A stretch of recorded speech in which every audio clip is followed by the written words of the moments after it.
Hello. If you're going to work in any sort of big organisation, one of the people that you have to have on your side is the caretaker.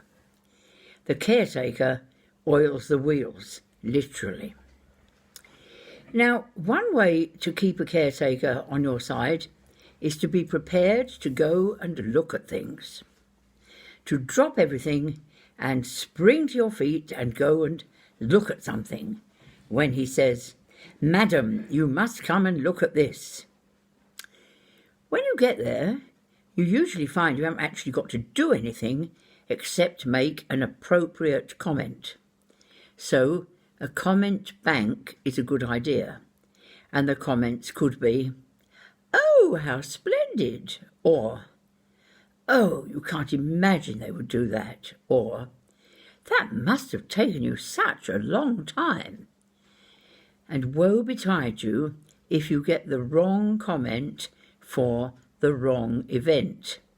My advice under those circumstances is, if you can't be truthful, be vague. Now, my caretaker and I got on particularly good terms over the situation of the potato puffs. I don't know if you can still buy potato puffs, but they came in bags like crisps. They were made of potato, like crisps, but they were a bit like balloons, filled with nothing but air. So the volume appeared to be considerable, and you could munch quite a lot of them without actually consuming any calorific content that was significant at all. The pupils at my school had a school council. They had it before I joined as head, and I decided that although it existed in name, it wasn't actually doing very much.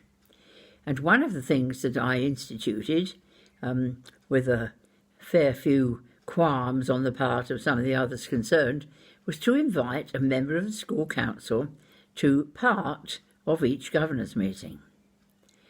That way, the pupils could see that sometimes when I asked for something, the answer was, usually for good reason, no, so that they could understand when they asked for something, the answer might also be no. Now, one of the things the pupils agitated for was a tuck shop. We didn't have a tuck shop. I got a few of the senior pupils to agree that if I found a space for them to operate from, they would have a rota whereby they would look after the tuck shop. And so it was. But the space that they operated from was not very big, a fairly large broom cupboard, walk-in larder, that sort of size. So all of the tuck that they bought had to be reasonably small so that it could be stored in its boxes in the tuck shop, i.e. the cupboard.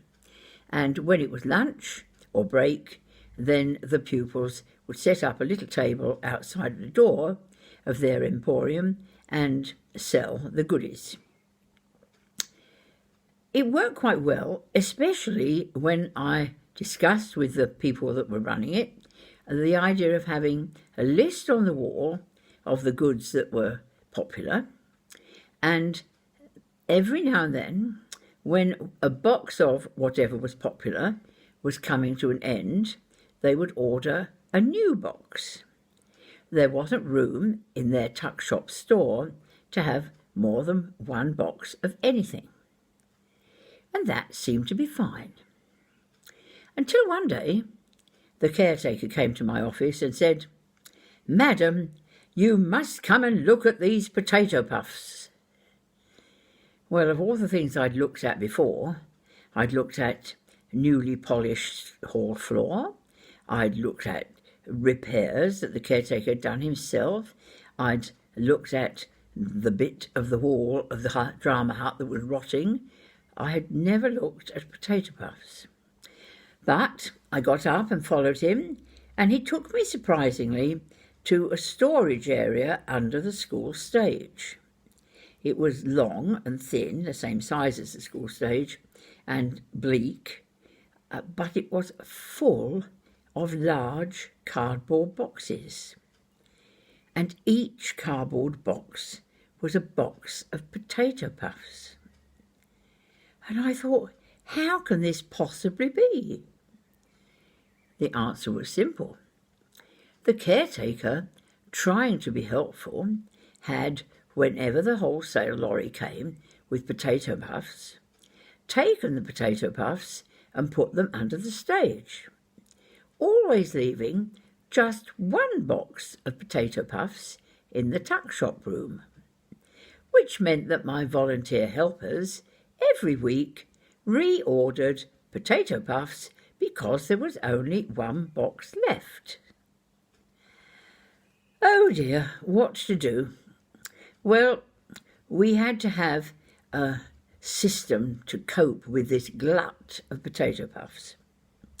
I'm pleased to say in those days people weren't terribly worried about sell-by dates, even if they were printed on anything, and potato puffs didn't seem to deteriorate particularly. When there's mostly nothing there, there's not very much that can go wrong with it. So we had an embargo on everything that the tuck shop sold except potato puffs, and the potato puffs were sold at a much publicised reduced price, just the price that we had to pay for them.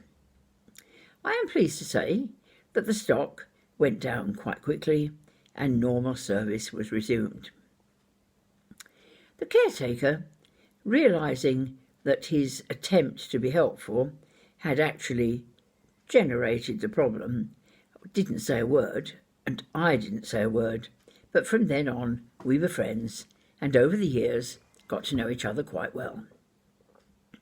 Actually, he got to know me rather better than I got to know him, but I didn't know that until the day that I left the school. And when I retired from being a head teacher and became a trade union representative, I had a party.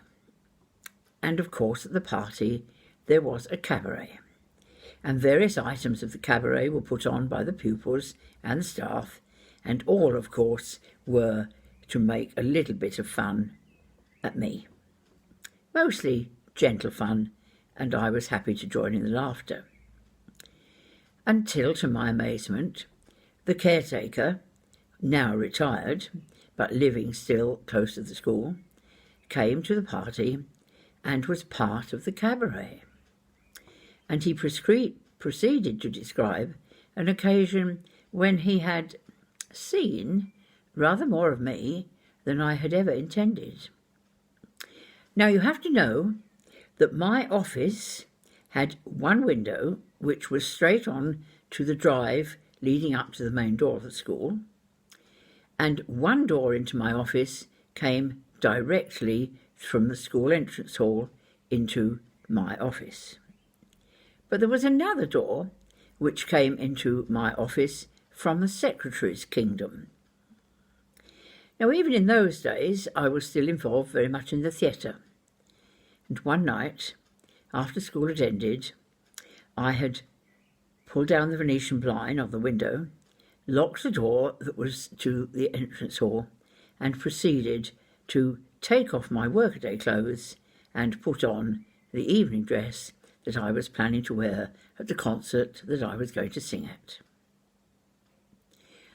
I had no idea for years that that event was witnessed when I had probably nothing much on at all above my waist, because the caretaker, doing his rounds to lock up, had come in to my office through the door from the secretary's domain. I hadn't heard him, and he had had the grace, when he saw me, rather a lot of me, to retire very quietly. But as they say, the truth will out, and you can imagine everybody loved that story. The other thing I'm going to tell you about is the works department. In those days, schools didn't maintain their own budget, and if you wanted a job done, you had to send in a requisition of some sort. Our school gym had changing rooms which opened to the outside world, and there was a winding path from the changing rooms round onto the school field. There was also a shrubbery with rather prickly bushes that went alongside the school field. The short route from the gym to the field was straight across the shrubbery. And over years and years, hundreds of intrepid teenagers had taken the shortcut regardless of the prickly shrubs. And there was a hard-baked earth path. In the summertime, that was fine, because it was hard-baked. And no amount of saying to the pupils, "You must go round on the path," actually succeeded in getting them to go round on the path.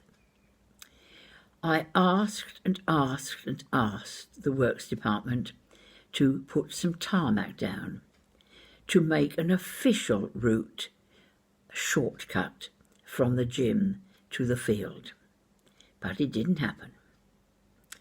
I lost count of how many times I phoned, until one day the works department phoned me, and my secretary picked up the phone, and she said, "It's the work department on the phone. Do you want to speak to him?" And I said, "Yes, please." And the chap in charge said, "If you want that bit of tarmac, you can have it, even if we have to have a whip round in the office to pay for it." Well, I got my tarmac. He got a laugh because the tarmac he provided was bright orange. And when I phoned him back to thank him, not to complain about the colour, I didn't get through to him, but I did hear him say in the distance to his secretary, "If that's Jean Gemmell, tell her I'm out."